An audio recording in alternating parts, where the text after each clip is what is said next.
অনেক আগের কথা। কুসুমপুর নামে একটি সুন্দর গ্রাম ছিল। ওই গ্রামে রামু নামের এক হতদরিদ্র কৃষক বাস করত। রামুর নিজস্ব কোনো জমিজমা ছিল না।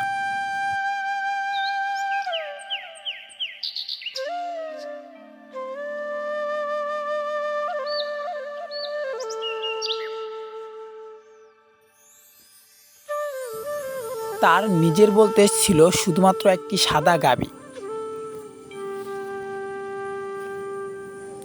রামু তার গাভীকে খুবই ভালোবাসত, কিন্তু সে গাভীকে ঠিকমতো খাবার দিতে পারত না। রামু গাভীটির কষ্ট সহ্য করতে না পেরে রামু গাভীটিকে বিক্রি করার উদ্দেশ্যে রওনা দেয়। সে গ্রামের রাস্তা ধরে হাঁটতে থাকে।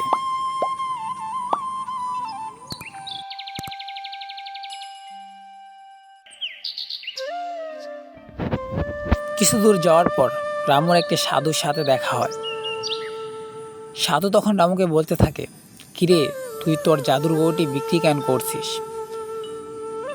রামু তখন অবাক হয়ে জিজ্ঞেস করে, জাদুর গরু মানে? তখন সে বলে, তুই রাতে কানে কানে যা চাইবি গরু তাই থেকে দিবে। এই বলে সাধু সেখান থেকে চলে যায়।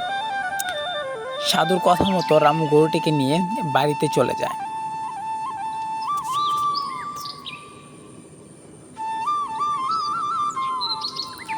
আর রাত হবার জন্য অপেক্ষা করতে থাকে।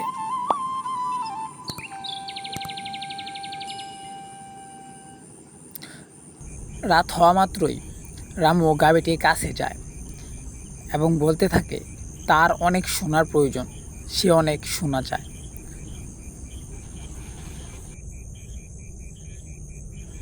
এই বলে রামু সেখান থেকে চলে যায় এবং ঘুমিয়ে পড়ে।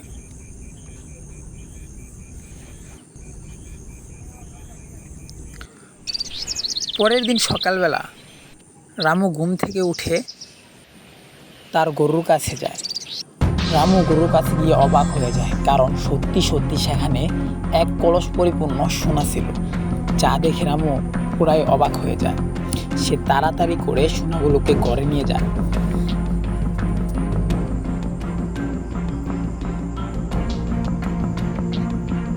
এবং সে সেই সোনা বাজারে বিক্রি করে রাতারাতি অনেক বড়লোক হয়ে যায় এবং সুখে শান্তিতে নিয়ে থাকতে শুরু করে।